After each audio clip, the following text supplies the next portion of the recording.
Hi, welcome back to the channel. If you were with us during the last video, you seen we modified a welding cart for our new welder. And if you like that kind of content, or you want to see some different kinds of content, please, subscribe. We do have plans to start working on the Silverado, the 07 Silverado Black Betty, and also I still have my body drop Mazda with the V8 in it, and I have plans to try and get it back on the road this year and back drivable, and maybe even hit some shows with it. So if you like that kind of stuff, and I've got plans to get my shop back in organized fashion and modify some things in the shop to make it more usable. So if you like this kind of content, just please subscribe, comment, like, tell me what you want to see. But if you're with us in the last video, we modified a welding cart for the new welder that I bought. And today we're going to unbox the welder. And full disclosure, I have unboxed this welder because when it got to me, the box was a little banged up and it was actually sitting in my carport upside down. So I unboxed it and plugged it in to make sure that the power would at least come on. But today will be the first time we see it strike an arc or do any of that. But I put everything back in the box just the way I took it out. We're gonna open up the box and I'm gonna show you what all is included with this welder. So here it is, the AHP, the TIG 201 XD. Mine particular, I guess, is a version 5 because the instructions have version 5. This is my first time ever having an inverter TIG welder. I've used transformer TIG welders, so this is going to be kind of a learning curve for me too. It went into play with some of the consumables I ordered, and we'll go over that here shortly. But right on top is your instruction manual. Nobody needs that. And inside, they do a very good job of packing it. It's actually in a full foam clamshell, which I was super happy about because, like I said, the box had a huge dent over here in this side, which is actually on the face side of the welder. And it was some of the banding straps they had wrapped around it were broke off, and it just caught hell with the people who delivered it. It was upside down in my carport, which freaked me out because I don't know how sensitive the electronics in here are. So, but got your box, with all your parts and pieces. And we'll go over that in just a second. I'm gonna set this box back on the ground to actually get the welder out. But yeah, let's just do that.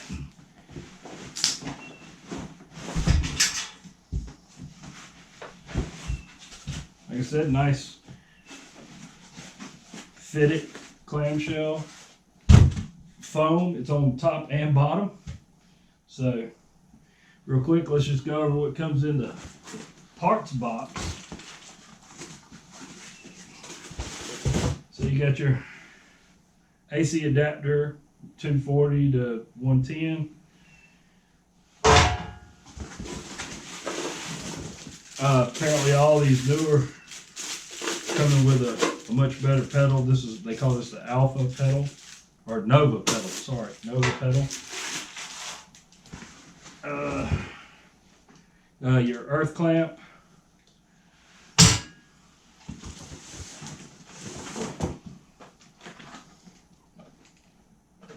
Regulator, it's got to be a regulator.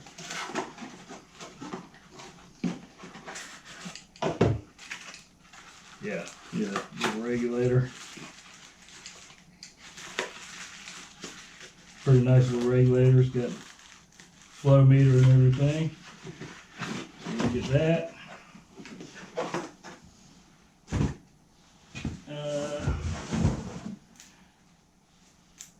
Hose for your regulator.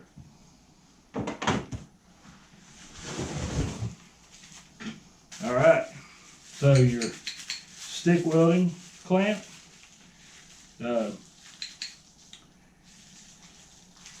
Looks nice. Cable's pretty nice. Doesn't feel real cheesy. I haven't got it out of plastic yet though. I doubt I'll be using much stick welding around here. I have to do a lot of stick welding at work. I don't have much call for it around here.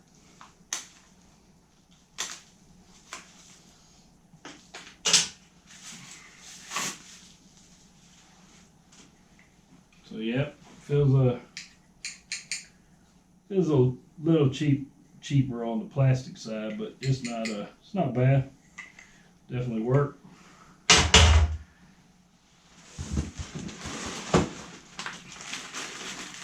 And there's our TIG torch and some consumables. What's this? Oh, okay. Trigger button. Hang on to that. That'll probably stay in the bag unless I have to crawl under something and weld it. Let's see. So get that out of the way. Put our TIG torch.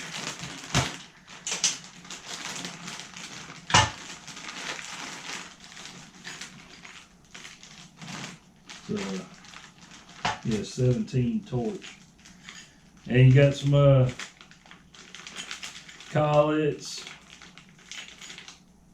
two different ends, and a 6 and a 7. And oh, that's a number 9. Okay, so it does come with a number 9 torch. I heard it did. I seen on a couple videos it did.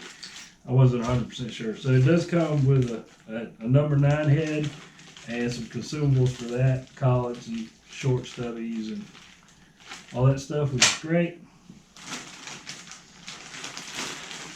And then our torch. This one's actually got the pivoting head, or roto head, whatever they call it. I've never had one like this. I've used a flex head before, but I've never had a rotating head. So I'm not 100% certain. So, yeah, I mean, it locks down pretty good. I won't go pushing on it or nothing, but seems to lock down pretty good. You know, it's plastic and, you know, doesn't feel bad. The hose seems pretty nice. I do worry a little bit that I might get a cover. I do worry a little bit because I got a concrete floor, dragging it across my floor or something. But it looks like I think they give you a 12-foot hose, which is pretty nice. So this is all the stuff that came with the welder. That's what they send you. This is what it comes with. So you got your basic stuff, your TIG torch, your stick torch, you got your earth ground, you got a pedal, you got a couple of consumables for a number 9 and a 17, and it's a roto head, your flow meter, push button, hose to hook all that up, and an adapter cable. Alright, so let's set all this stuff down here and we'll get the welder out.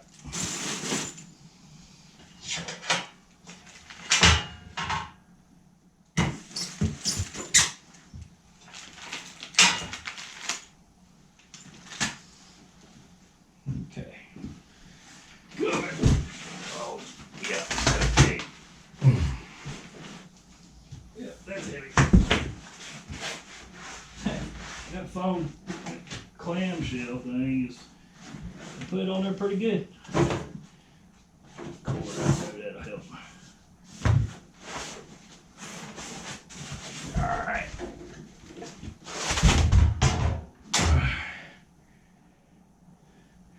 Alright, so here it is, the AHP TIG 201, the XD. We're going to find out how she does here in a few minutes. But it's got on off is in the back. They use like a breaker style switch. And I'm sure it's overloaded as well. And then you have on the front. Lift up compartment, and I heard they've improved this. And then you got your foot pedal, amperage, your main amperage, end amperage, which I think start amps, end amps. So I don't think I need these unless I'm using the switch. And then pulse amps, pulse time on, post flow, AC balance, and AC frequency. You got your DC and AC, and TIG and stick modes. So T2, T4, and then your pulses, which I'm probably gonna run continuous instead of pulse. I'm gonna start with a little bit of steel to get a feel for this thing. Like I said, this is my first inverter TIG welder I've ever even tried to strike an arc on. Now I'm a little worried it ain't gonna work because it was upside down, but we're gonna find out together if it works. But nice cord, about 6 foot, you know. That way you can get it moved where you want it. And then, so basically, now what we're gonna do is I'm gonna get this off the table. I'm gonna bring in some of the consumables and everything that I purchased, separate from the welder, because these are things you've got to have. So we're gonna take this and move it out the way, and I'll bring in the consumables, and then we'll set everything up, and we'll try to strike an arc, see what happens. Okay, so some of the things I bought that you have to have first, right off the rip. They don't provide any tungsten, so you have to buy tungsten. Now I went with these packs of, it's 1/16 and 3/32, and I went with 2%, the 2% lanthanated, and 2% thoriated. You don't apparently have to have pure green anymore, nothing for inverter welders. Usually welding aluminum stuff, you use the lanthanated. And for your other materials, steel and stainless, you use the thoriated. That was a new one to me. But so I got 2 packs, 10 packs from Yes Welder, and then I also got a stubby gas lens kit for a 17 torch from Yes Welder, and it comes with everything from 0.04 all the way up to, I think it's a 3.2, so everything up to a 1/8. So it's it comes with collets your gas lenses, cups. So it's got all these little things, different backings you can use, to get full length and a little bit shorter, and then the straight up stubby. And it's got some Pyrex lenses in there, the clear Pyrex stuff, and the regular ceramic.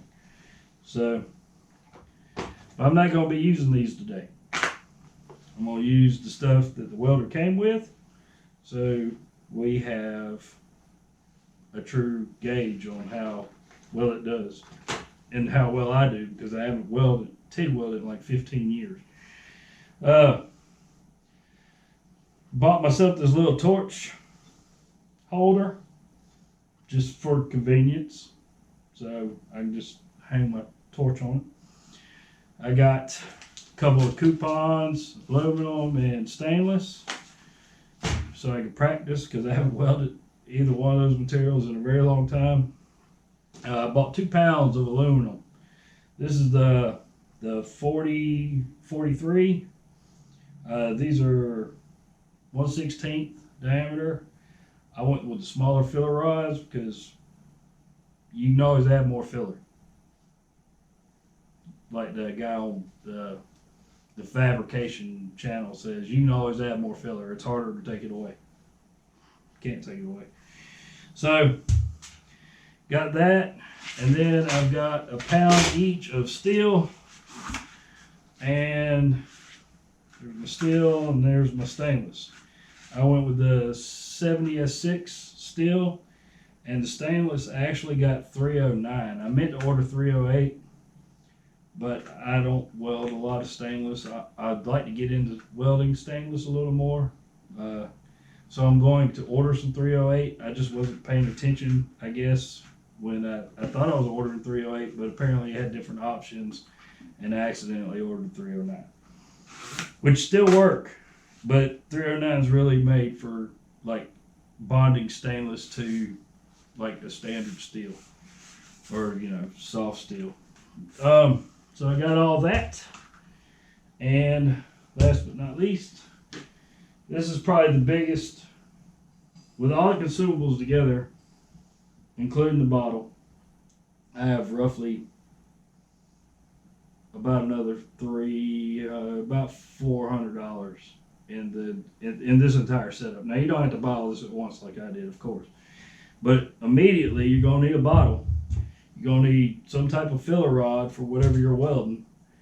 I recommend buying some coupons to practice with before you ever try and do anything you want to have a finished product of. And I bought the stubby stuff just because I think the smaller torch profile will be more convenient. And you got to buy this. So you have to buy tungsten. You have to buy some source of gas, argon, 100% argon. Used to be back in the day, they swap up different gases for different type of stuff, but now with the inverter welders, argon for everything, argon. And you have to have some type of filler. So you gotta have your tungsten. This is extra. Tungsten, gas, filler wire. That's extra. That's stuff you have to even run the welder. So this is actually a 80 CF bottle, same size as I have on my little MIG welder. I purchased this from Jones, and I think the bottle filled with gas was right around $300. So there are some extra expenses in, even when you buy a less expensive welder. There are extra expenses you have to consider. So we're going to take everything. We're going to get everything set up on our cart. Finally get to see how everything fits on there and stuff like that. So we're going to set up everything on our modified cart, and next time you'll see me, I'm going to get a couple pieces of steel cleaned up, and we are going to try and strike an arc with this thing. See how it does.